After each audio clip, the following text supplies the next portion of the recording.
my name is Melissa.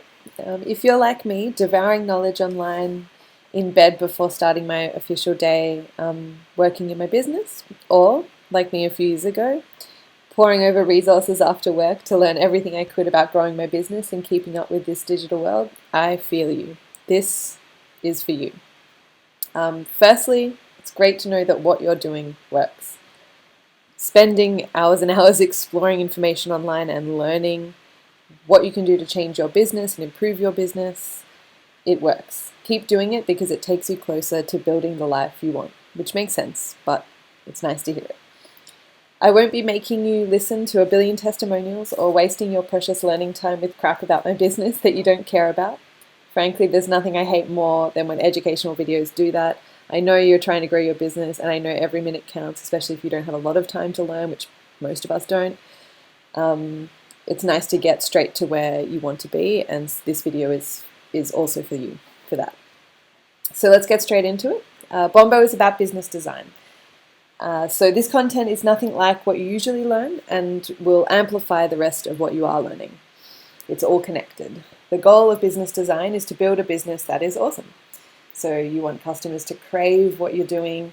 You want your structure to make doing it profitable, to exploit the marketplace. You love it because you're living and you're bringing your unique passion and strengths into the world, and it's all coming together with a strong presence in your concept and in your brand.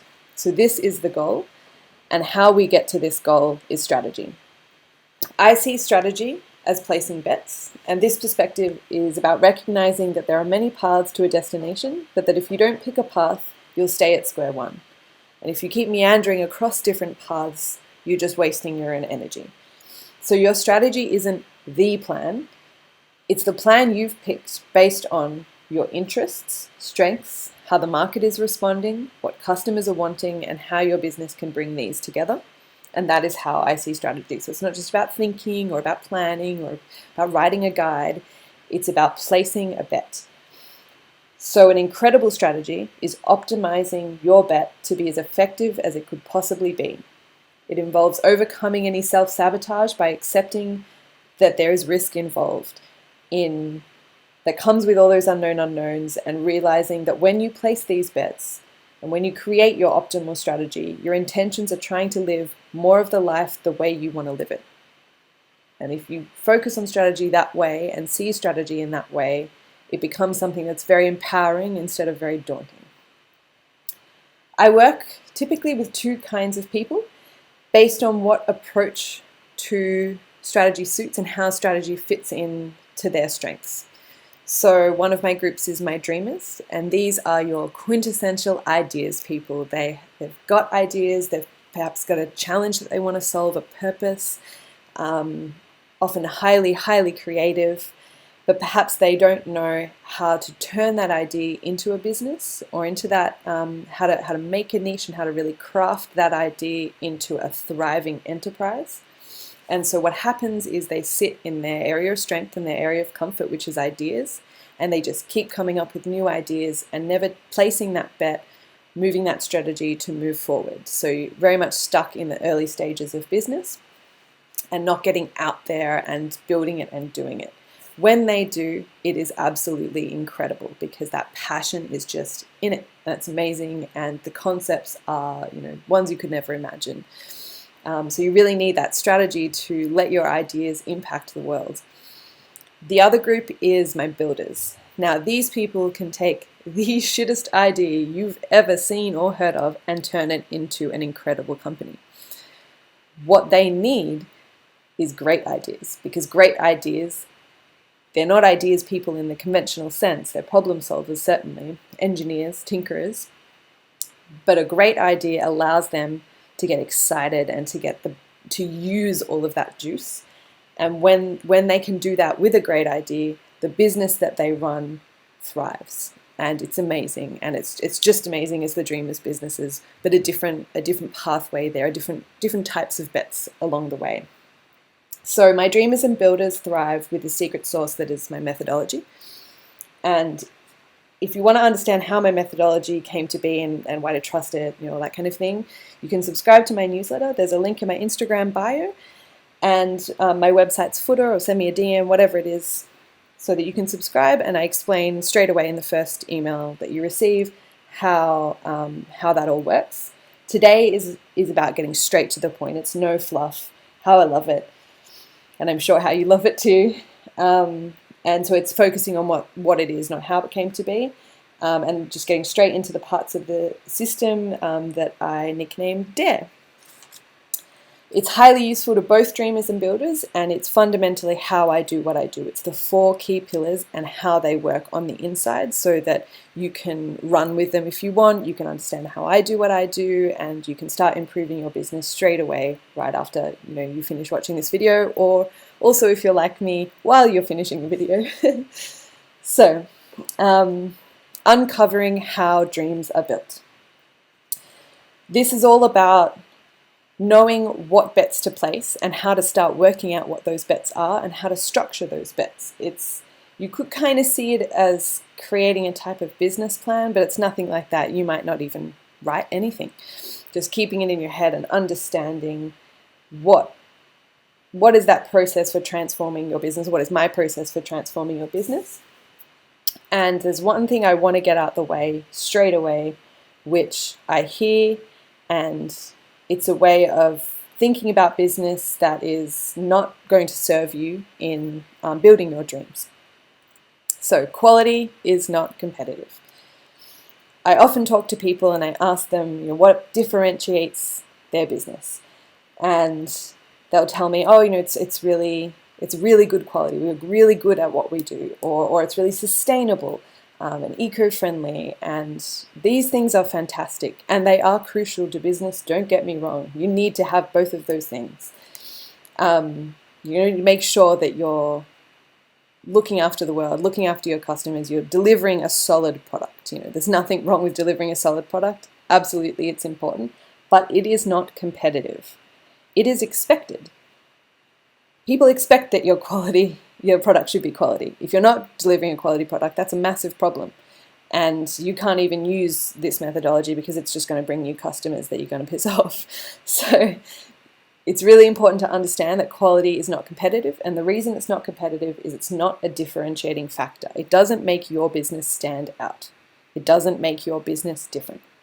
Now, there's a few different ways to run competitive and powerful businesses, a few different ways to build dreams successfully. And I focus on an area called niches. So a niche is just a smaller part of a larger market. The reason I find it very interesting is because more and more and more what we're seeing is what's called a fragmented market. And that means that people out there, when they're faced with buying a product or a service, whether it's for business, for personal use, whatever it is, they are tending towards picking a product that specifically meets their personal needs instead of the generic version. And that's what a niche fundamentally is. It's coming into a specific area, really understanding that market and what they're wanting that's different from the average and from the generic, and delivering that really well. Now, other than that's where money is moving and that's where people's interests are moving, there's another reason as to why niches are so important, and that's because they are amazing on the side of the business. So it's amazing for the customer and amazing for the business, like win-win, win-win-win. So good. And this is because if you move into a new niche first, which is what my customers do with me, they are a first mover in a space, and there's all of these advantages that come with that. Because when you're first in a niche, people don't realize that you're even there. Like, I often share business models with people and they're like, oh, this is incredibly disruptive. This is amazing. How did I not hear of this before? I always think of Netflix or Airbnb when I think of disruptive businesses. But actually, they are disruptive. They're just not disruptive en masse. So there's nothing wrong with being disruptive en masse. It's certainly a competitive way to run a business, but it's not this way that we're focusing on, which is starting with that niche. And starting with that niche allows you to, it can be your niche forever, but you can also expand one day. But it's about focusing your efforts, really honing in on what that customer group wants. And in that time, you can, because you're the only one, you have what's known as like a micro monopoly advantage, which basically means you get to set your own prices. There's no substitutes. So you get to choose how your business works, how your lifestyle works while you're building that business. And because there's no one like you, your customers kind of think of you as a bit of a hero. They're like, oh my God, you have solved this need and no one else is. It's amazing. You're doing so well. And so you've got all of this, it's a really quick way to build brand rapport and strength. I've built a reputation within 2 years with this business, Bombo, in 3 different industries using a niche entry strategy. I'm now a niche in my service, not also a niche in the customers I'm serving. So I serve multiple industries. But it's still, business design is absolutely still a niche, especially targeting the kind of consumers that I'm targeting in the way that I am. And the power of that is I do get to set my own prices. I do get to set my own lifestyle. For my customers, you can't set any price at all. Your customer still has to be fair value, certainly. But within that, it gives you a lot of flexibility, and it can give you something known as supernormal profits. Like Monopoly, the advantages of it are so amazing.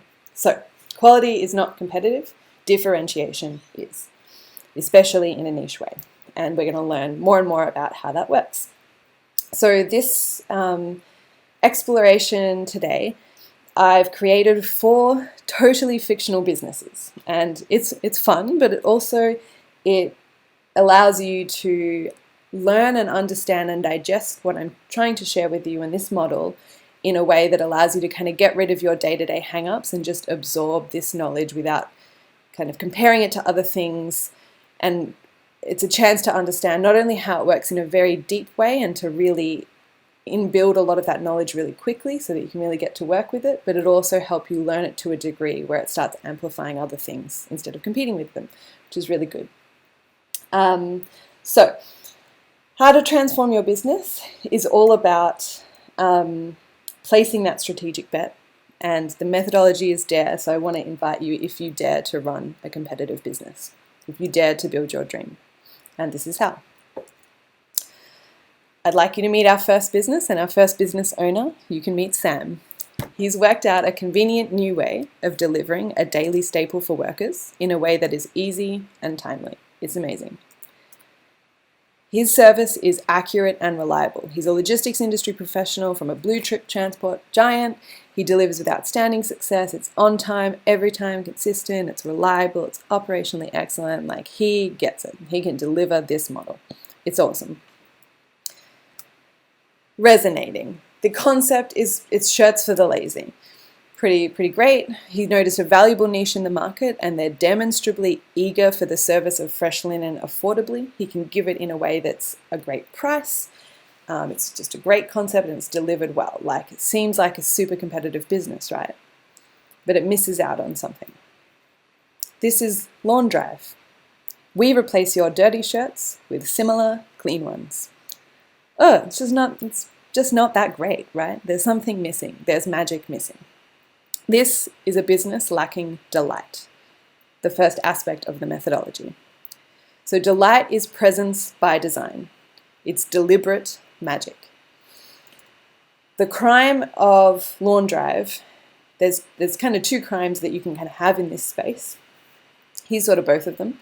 So if you've missed the mark, you're boring. Your concept is just, nah, I don't care. And if you've got no mark at all, you're just not even noticed. You're just out of the picture. People aren't even going to pay attention to the wonder that you have because they can't feel the wonder. They can't see that wonder. So the clue when you're looking to your own business, if this is the area that you might need to focus on, and sometimes it can be multiple areas, the clue is, where's the spark? And if you've got the spark, then you'll be like, no, that's me. Next, I'm on to the next part.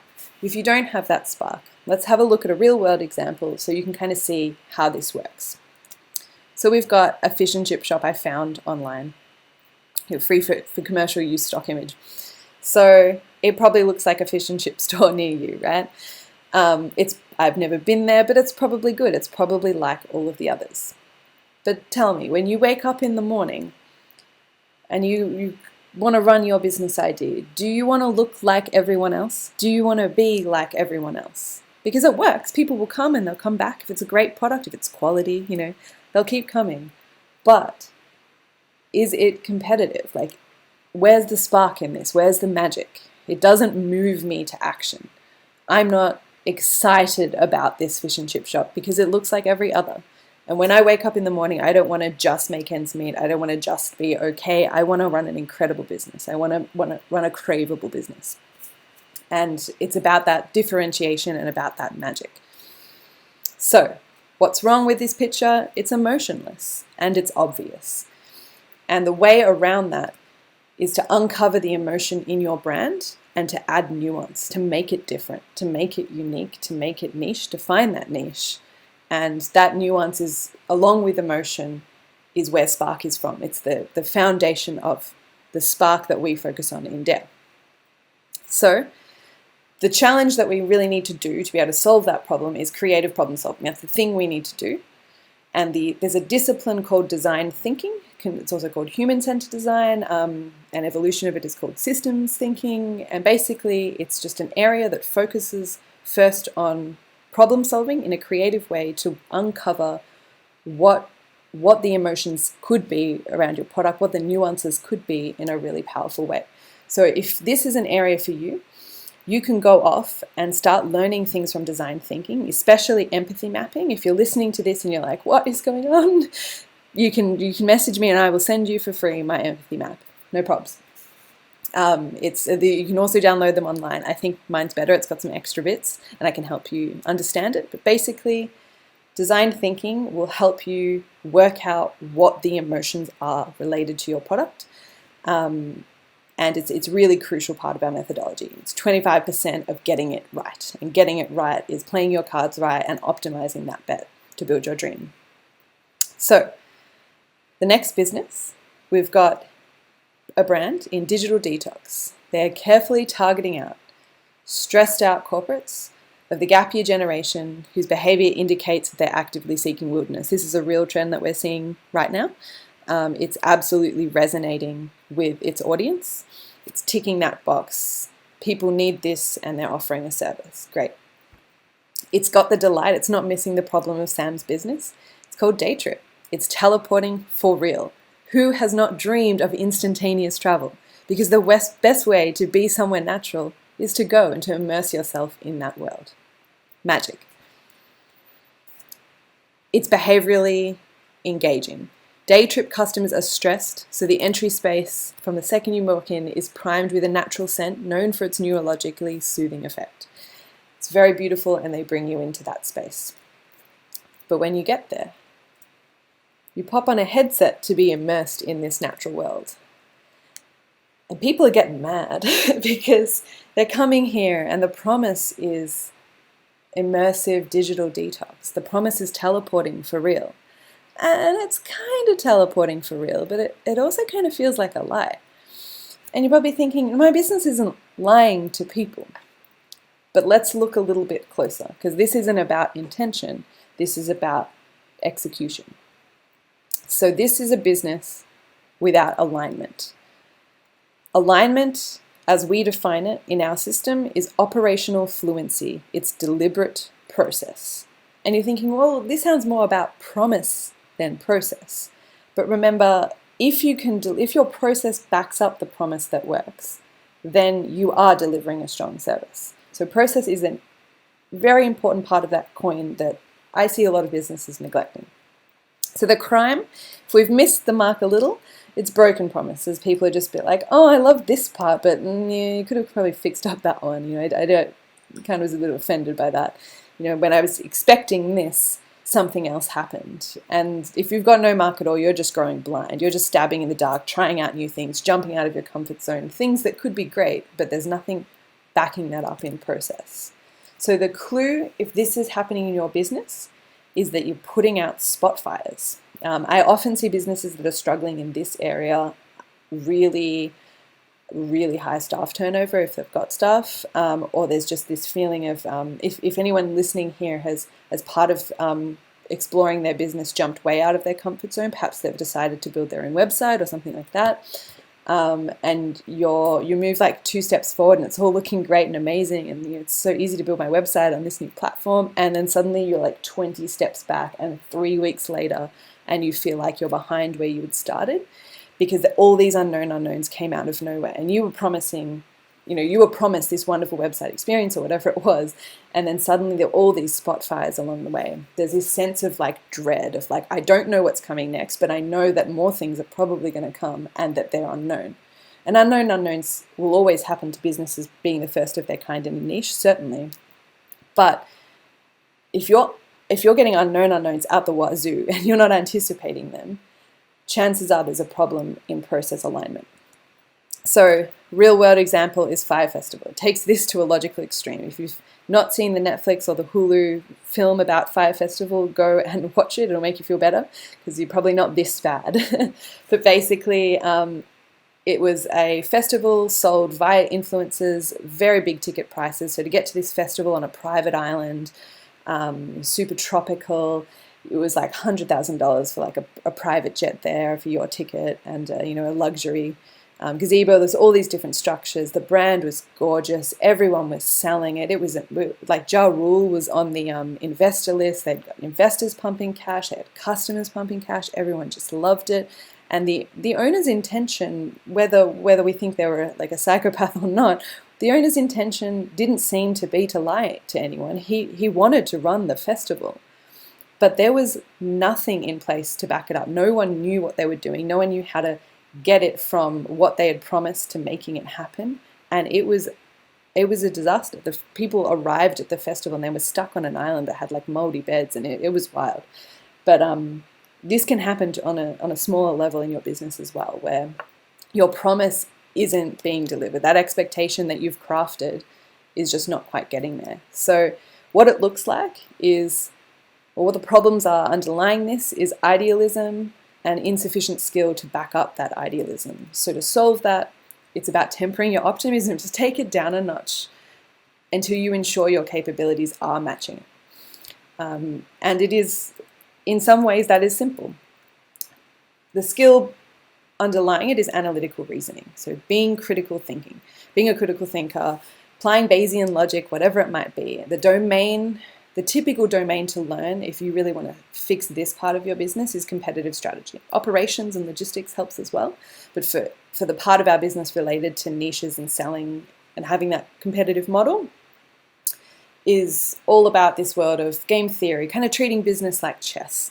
How does it work? What's our process? What job roles are needed to be done? How do they interact with everything else? All of that kind of world.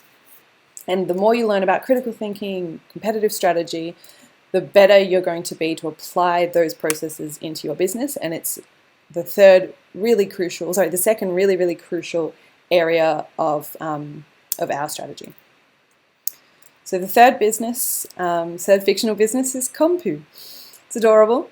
It's about building a truly regenerative, closed-loop economy. And if we want to do that, we can't ignore the untapped value of human waste for nourishing our topsoil. We produce it all the time. We don't need it. It's really valuable to solve a huge problem. We've got a system that solves that, and it's magical. It is that easy. Great. Doing good is easy.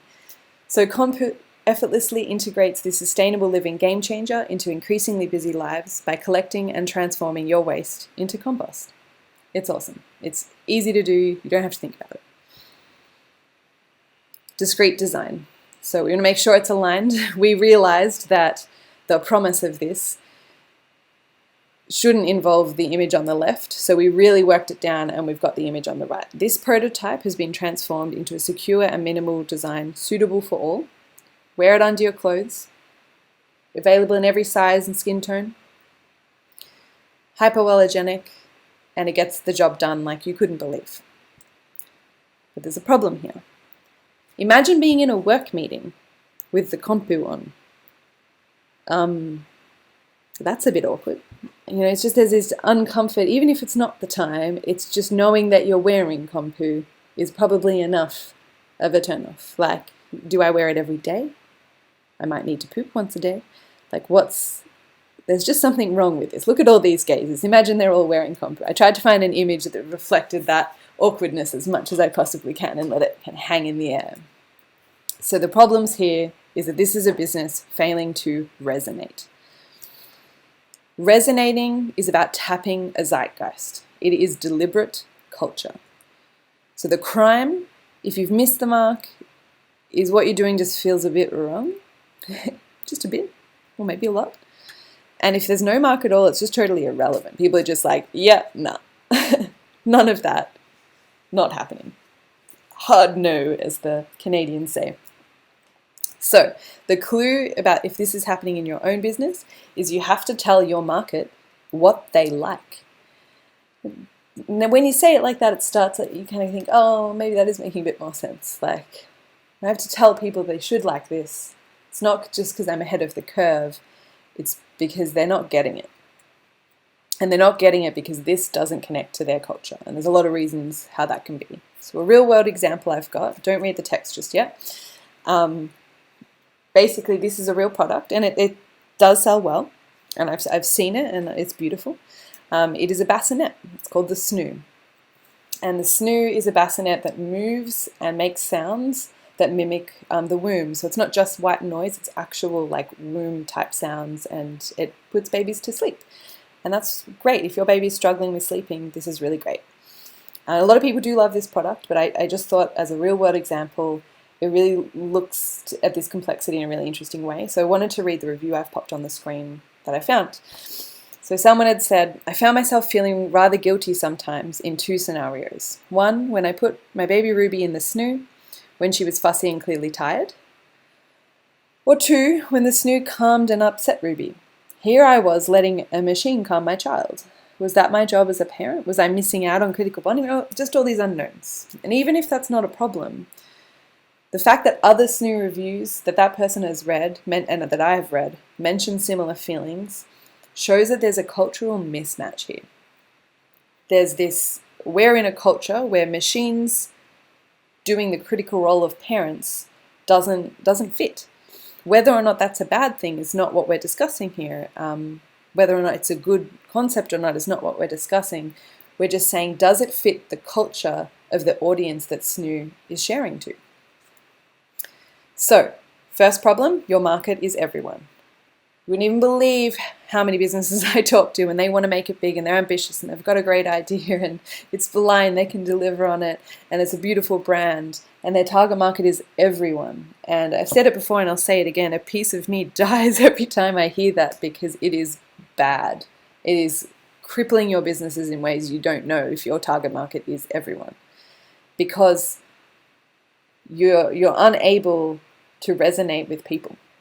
And what also happens in these same businesses is a self-fulfilling use of data. So this idea of like, look, it's great, the brand is good, people are responding to it, people do buy the product, blah, blah, blah.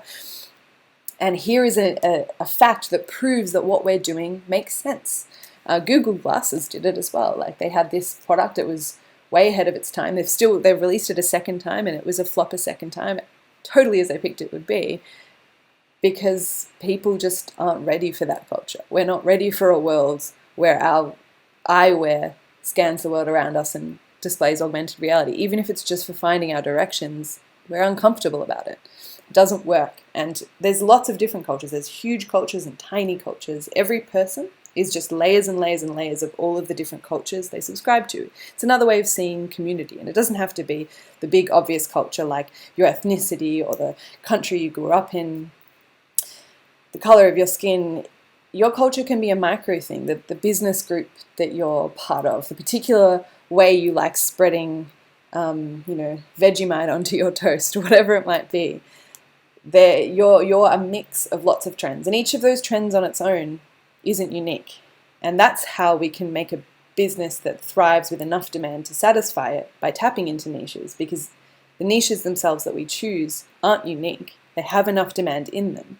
It's just that everyone walking down the street isn't necessarily a part of that niche. So it's really important, because when you get that message that's targeted to that niche in front of that right person, and with all of those other things in place from our methodology, things just work. And that's how, like, it is that simple. Ticking all of those boxes in your business, the D, A, R, and E, together, if you've got them all actually working, you're honest about ticking that box, then your business should work. I have not seen a business yet that does these four things and doesn't work. And then there's the other thing of having a business that does try and appeal to everyone. And what happens is it lacks that spark magic. even if it is really well aligned, it doesn't really tap into that resonance either, because it's just generic culture. It's just, the driest, most accessible pop music. We're not. It says it's what we want, but do we actually want it? Does it move us? We don't crave it, and that's really, really crucial. So the way we get over that is culture-specific niches. So finding that layer, and we do that. These two things are very, very connected. Trend-driven data. So finding the information about what the niches are and how they work, and then applying that back to our business. So I often talk with people that, you have trend analyst experience, but they see trends in a different way. And that way is also correct, but it doesn't look underneath the hood at how trends work and what the value is. The example I'll give is, spoken with quite a few chefs over the years, and they're like, I get trends. Celebrity chefs are making them, they're putting them on their menus, customers are buying them, but they can't answer me questions like, well, why does this thing sell and this very similar thing that meets all of the same reasons you say it took off, why does that not sell? Why does that crickets? And it's misunderstanding that trends are a function of what customers want. So why one trend set by a chef picks up and why one doesn't is crucial to that. And it's about the customer side of it. So a customer might respond to what a celebrity chef does because the celebrity of that chef, what that chef represents, is valuable to that customer and that customer's trend. So it always comes back to the customer.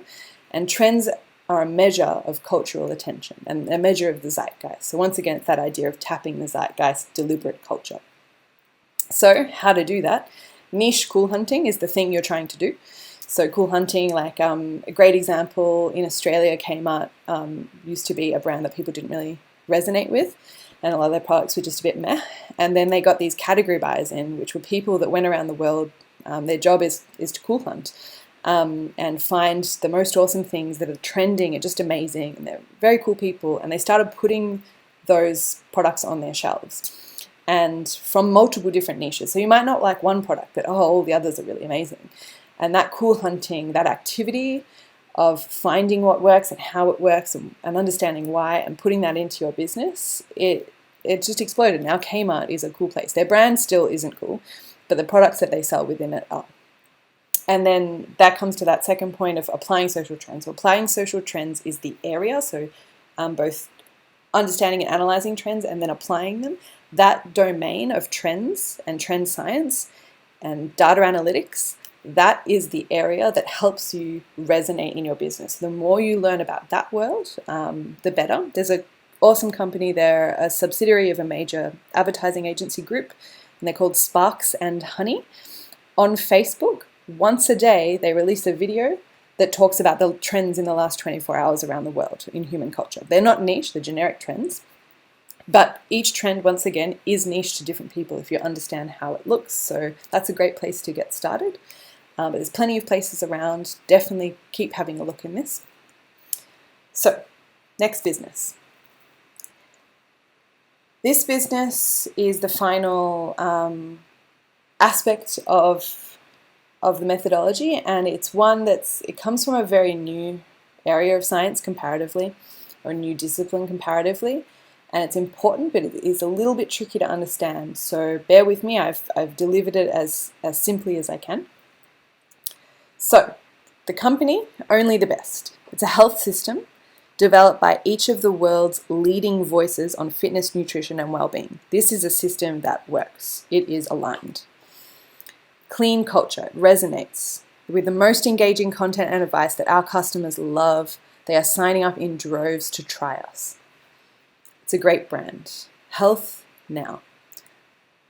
Master motivation. They understand that they are all about inspiring that health kick feeling and turning it into results you will love. And they've taken that emotion of health kick feeling and results you will love, and they've distilled that right into their brand, and you feel just like her, warm in the sun after a run, feeling that glow moving around your body. It's great. But what is wrong is not all of their customers can just be healthier, because that's what they're trying to do. They're trying to sell it. You might have seen those sort of lose weight challenges, bikini bodies, all that kind of thing. And plenty of people get results. They're wonderful systems. They're a magic brand. They're delivering results. But they're misunderstanding a critical part of human culture, that even if we want it, even if the system, if we do that system works, and even if it's sold to us in the most beautifully magical, sparky way possible, we might buy it even, but it might not be enough to change our world in the way that that business promises, because we might not do it. It comes back to us in a different way to trends. It comes back to our internal behavior. Even if we want to eat really healthy every day and move our bodies and have the time to do it, whatever it is, not all of us do. And why is that? And this comes back to an area of behavioral science that we'll look into, which is the critical fourth component. All of the components are critical of the methodology, but the fourth one. So this is a business that doesn't engage. And what that means within our system is predictable persuasion and deliberate experience. So a business that doesn't engage is doing these two crimes, or one or the other. So if they're missing the mark, it's scattergun selling. They're just like, I'm great. People, if they do what I'm telling them to do, they're getting out there and it's working. And so I just need to put it everywhere, or even everywhere in front of my target market. But still it's not quite getting there. Or they have no idea about the customer journey. So this idea of like, what is actually happening in the customer and in their mind and in their body that is not creating that result that we're looking for. So this idea of unexplainable behavior. So the clue is counterintuitive results. So if you're looking at your business and things just don't make sense, you're like, I have all my ducks in an order, and what's going on? Why is this not leading to the result? Why is my bet not paying off? So a real world example of this, this is one, I've just mocked one up, because it's one of those very under the hood workings of daily life things. But it's a utility bill. So many bills show a graph like this. You either see the one on the left or the right or something equivalent in between, and it compares your usage of that utility to the neighborhood average. So the one that works awesomely is the one on the left, where you're like, oh, I'm using way more of this utility than my neighbors. That's really bad. And what we're seeing as a result of that graph appearing on the bills is heaps of people start dropping their usage down, and that's great. And I still see it, and I realize these companies mustn't be looking at the data behind this technique, and they must be seeing that, yes, some people use it as a result. But what happens is, and I still see this on utility bills, what happens is if you get the one on the right, you're doing the right thing, right? You're using, it's great for you, you're saving money, you're using less of the utility, it's socially excellent, you're better than your neighbors in delivering on this eco promise. But what happens is they've found that people that get this right diagram, they start using more of their utility. And it's not deliberate. It's not a conscious process. This is all happening under the hood. It's a core part of human behavior. But essentially what's happening structurally is that people are like, oh, well, I'm doing really well. I'm doing so much better than my neighbors, and that does affect it. That I can afford to live a little. I can afford to be a little bit less strict. And so we see this effect that's totally not desirable at all, because what they were doing is the right thing. And we want to use them as the example, right? And if that happens, if the U's start increasing, then the neighbors' graph starts increasing, and then less people fall into the left-hand side category as well. So there's like a lot of flow-on effects here, and it seems like a very counterintuitive result. And even if this one does seem obvious, there are many others out there, like heaps and heaps of them. So what's happening here? We're guesstimating how behavior works, and there's an ambiguous context. We don't understand how that result is being formed, both in the mind and how we're contributing to that result. So what to do? We need to be aware of bias. Essentially, the easiest way to understand the field of behavioral economics and social sciences in general, but especially behavioral economics, is this idea that as a human, one thing that makes us who we are is the ability to think, analytically, creatively, whatever, just to think. That makes us us. One of the things. And how thinking works is, at the most fundamental level, it's a filter. It's the ability to filter a piece of information. You see a lot in savants that they lack that ability to filter out any information. They're just taking everything in unfiltered, and they can't thrive in life. Maybe they can do one specific thing well, but otherwise can't function. And what that filter, every time we set up that filter, those filters are so necessary. They are thinking.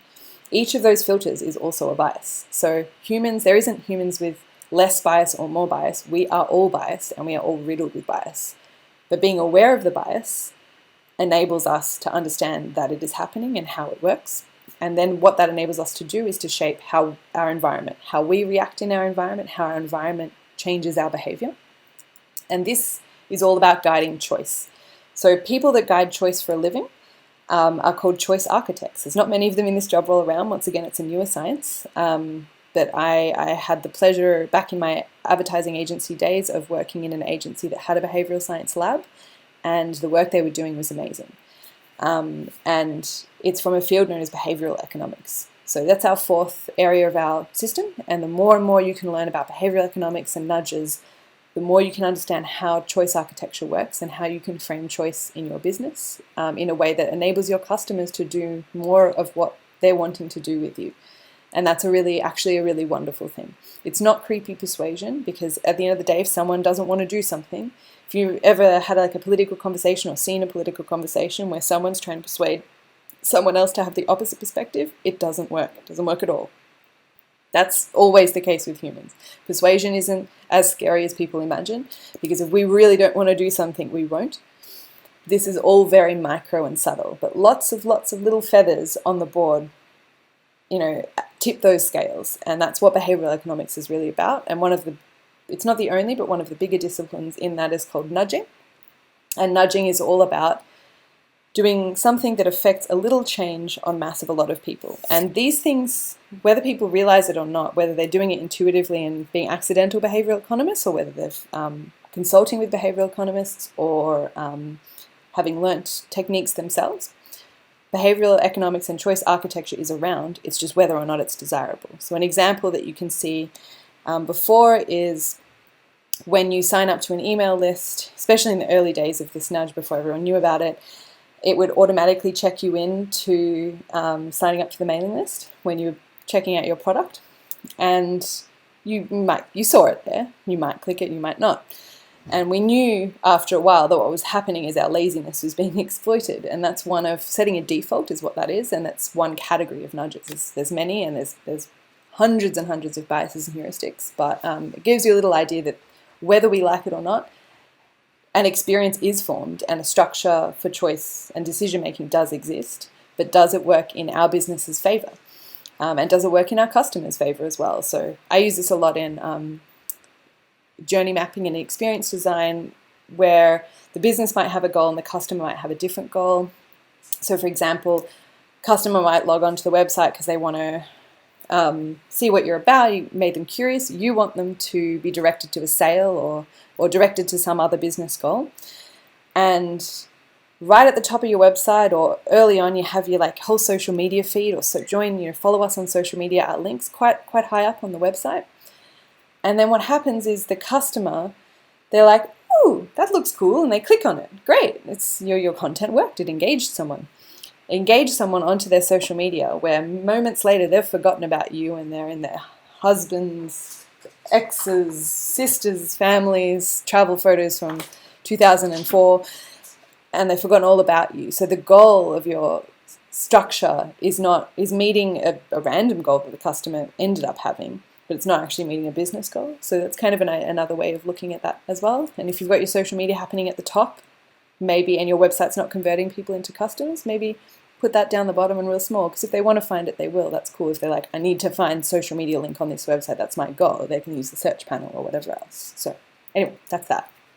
So be aware of bias and shape that environment. Guiding choice behavioral economics. So I wanted to leave with a little thought could see it as ripping into my own model, but it's actually ripping into all models. And I just personally believe this is really crucial to understand when we're applying things, so we don't go too over the top with it. It certainly works. But I wanted to say the quote from George Box, he's a statistician, really exciting man, regardless of whether you like math or not, but it's all models are wrong, but some are useful. And so this idea that what I've shared with you and my system itself is a really complicated dynamic diagram. And yeah, it takes us to results. But these models, they're not a band-aid. They're not one size fits all. It's what you make of them. It's how much utility you put into it and how much utility you squeeze out of it. And there's always exceptions to the rule as well. So this model is one way of running business. I found it crucially valuable. But remember, any model anywhere in your life, only use it as long as you keep getting value. So if you loved this, please share it. Follow my account. If you've got time, some comment love would be amazing. This is my first IGTV with this type of strategy. So if you want me to place more bets of this kind, because it's a bet, like every strategy, I only know to do more of it if you share. And of being a smaller business, it makes a huge difference.